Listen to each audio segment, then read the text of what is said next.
Thank you for that wonderful reflection. To begin the day, I wish somebody would do that before all of my lectures, because I feel much more relaxed than usual. I'm just going to talk about 20 minutes or so about a project that I'm doing. And I also say a few words about the workshop that I'm going to run later on today.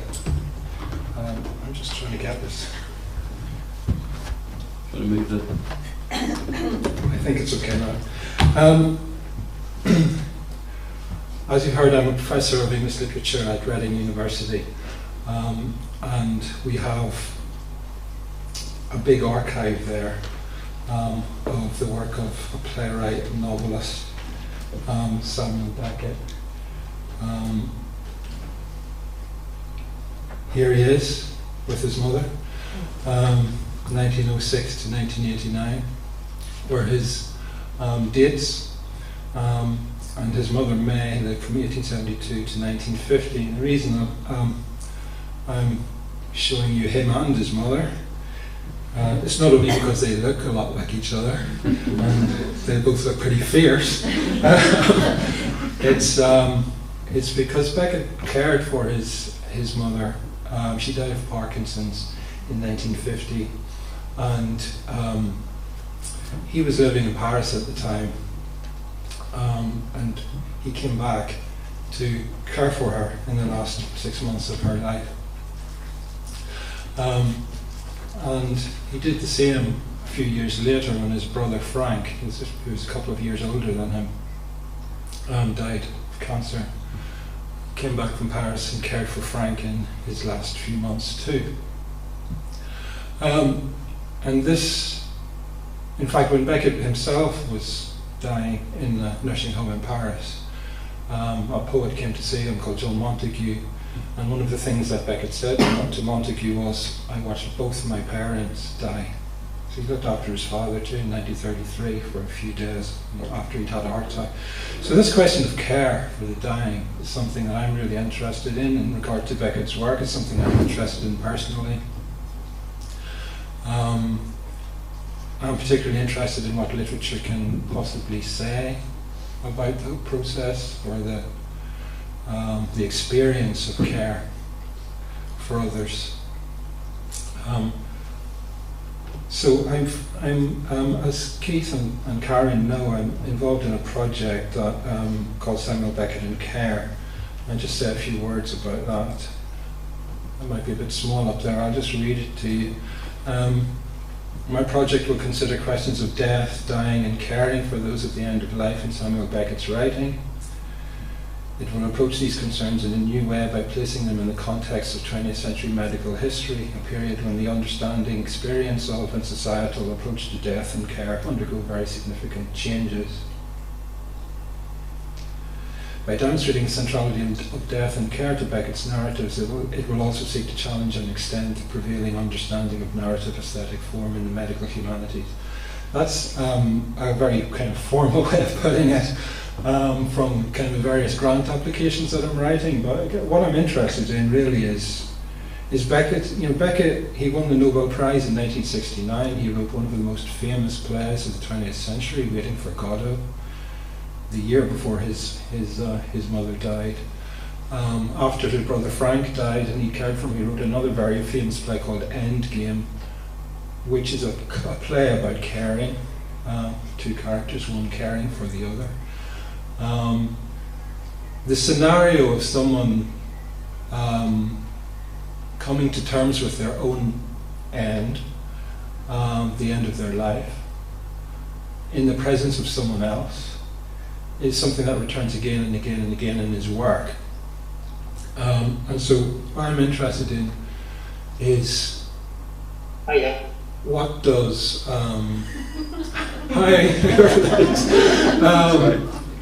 thinking about this question of how we give form. I've called this short talk "Forms of Life, Forms of Death," and what I'm interested in is how writing, the imagination, our imagination really, but particularly in terms of literature, can imbue or give a form to something as difficult and formless in a way as the experience of the end of life.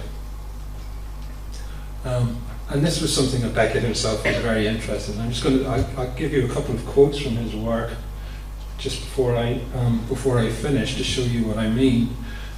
He wrote shortly after his mother died in 1950. In 1951 to 1952, he started writing a series of texts called Texts for Nothing. They're very short little stories, really, maybe a page and a half long. The longest is 3 pages. They're very challenging and difficult to read, abstract and fragmented.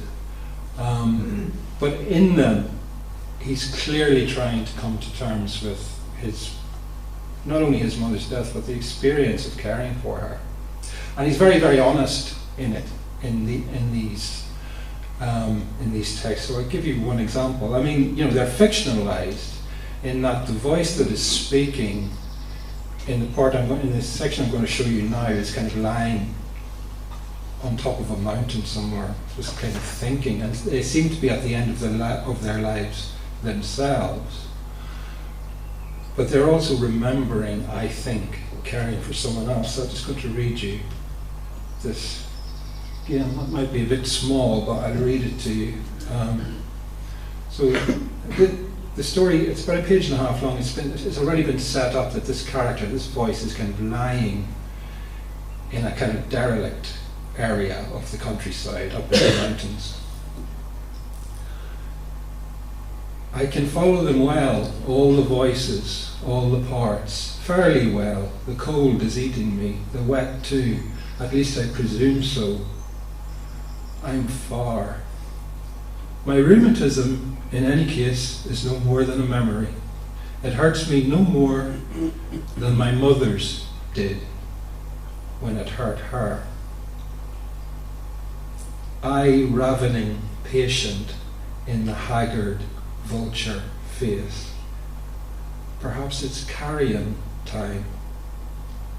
I'm up there and I'm down here under my gaze, foundered, eyes closed, ear cupped against the sucking peat. We are of one mind, all of one mind.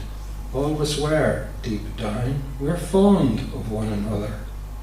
We're sorry for one another. But there it is. There's nothing we can do for one another. It's a very typical Beckett quote in a way, in that it ends quite pessimistically. But the reason I've kind of shown it to you today is that I think it dramatizes so much about his work and the way in which it engages with this question of care and the honesty of that engagement, and the kind of chagrined quality of it. Beckett was not a conventionally religious person by any means. I mean, he said he was an atheist. But his work is haunted by religion. He was brought up in a strict Protestant household. His mother always believed. And he said of his mother once, I am what her savage loving made me. And I think, what particularly strikes me about this is that line. I'll just go back for a minute to show you that picture again. Those two ferocious faces. But it's these lines. I remember when I read these first, I was shocked. I realised that he was talking about his mother. Of course, I shouldn't say that because you're not allowed to say things like that, biographical references, but he is. First of all, he says, my rheumatism in any case is no more than a memory. It hurts me no more than my mother's did. It's a throwaway line. It's a bit kind of jokey. My rheumatism is no more than a memory. It hurts me no more than my mother's did. But there's a truth in it as well. The whole question of how do you feel the pain of another? When someone else is suffering.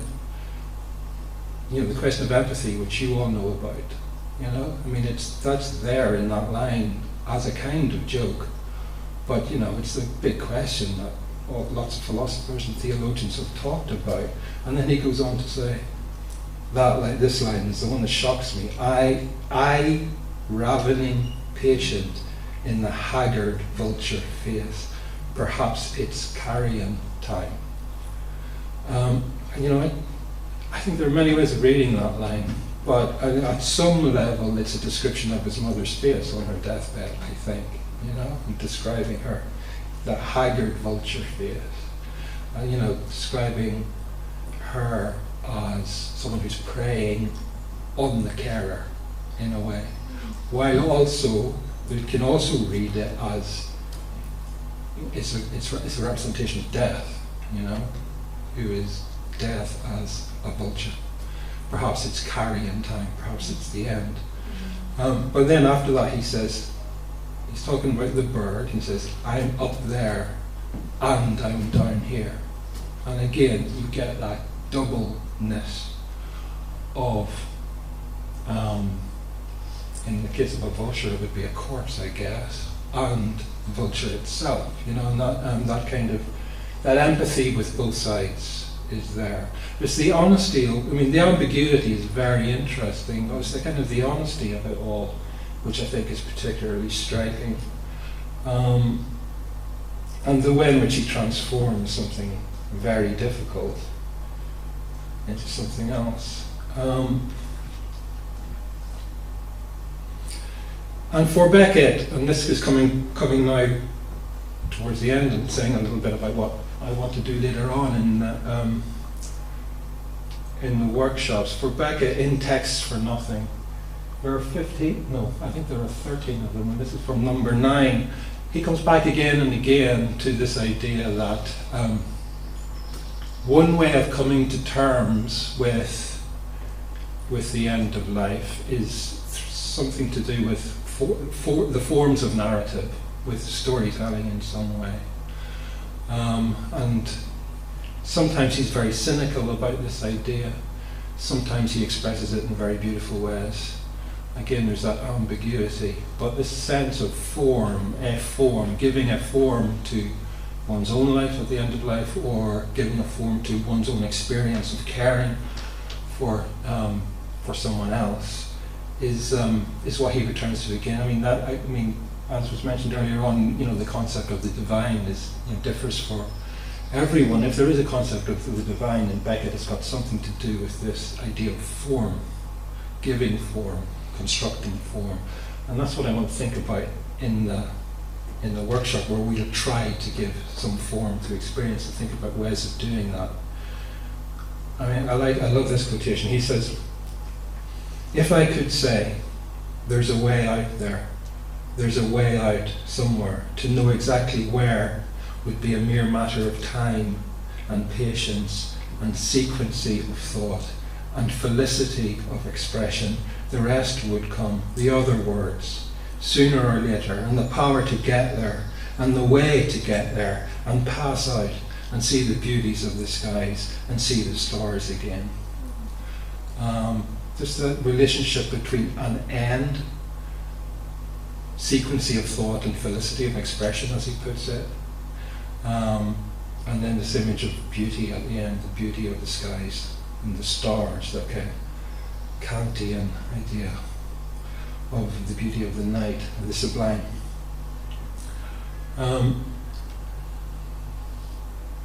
And again, I'll just finish with this, where he uses this phrase, a form of life, that I find very suggestive in thinking about this.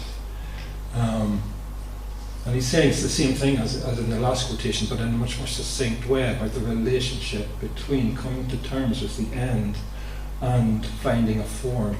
To know its life still, even at the end, to know its life still, a form of life, ordained, interesting word, ordained to end, as others ended and will end, till life ends in all its forms. There's some sort of relationship being established between form and end. As if the only way to get a form, or to make a form, is to understand or appreciate the necessity of an end. You can't have form without an end. A form entails an end, and yet the form can somehow mitigate the end. So it perhaps it's not a complete end. And that tension between end and form, I think, is at the heart of Beckett's work. So later on, at 11:30, I'm going to be running a little workshop, and everyone is invited. Anyone who wants to come can come. You don't have to know anything about Samuel Beckett. You don't have to have written anything before in your life. I'm a poet. I've written 2 volumes of poetry. So mainly I'll be talking about poetry, and as a means of kind of thinking through extreme experiences, I guess, is one way of putting it, or difficult experiences. But also the whole idea of finding a form and how to find a form. Conscious and unconscious ways of struggling towards a form, as Beckett says here. And again, this is another thing that I like about this quotation. If you have a sequency of thought, a felicity of expression, the rest would come, the other words, sooner or later. That idea of, you get some words, and you get a line or you get an image, and if it's the right one, the rest will come at some stage. I'm a great believer in waiting for stuff to come. Franz Kafka, the writer, supposedly above his desk, had a kind of a page with one word written on it: wait. So, I mean, I'll be talking about that, about various ways in which I kind of have over the years kind of learned to wait and kind of to entice the words to come, really. To find a form that can accommodate the mess, as Beckett once put it. So if any of you would like to come and think about that with me, I'd be very happy to work with you on that. We will do an exercise in the class as well, so at the end of it we will have some writing completed. You don't have to share it with anyone, but we will be doing some practical stuff in the class. So thank you very much for listening, and hopefully see some of you later.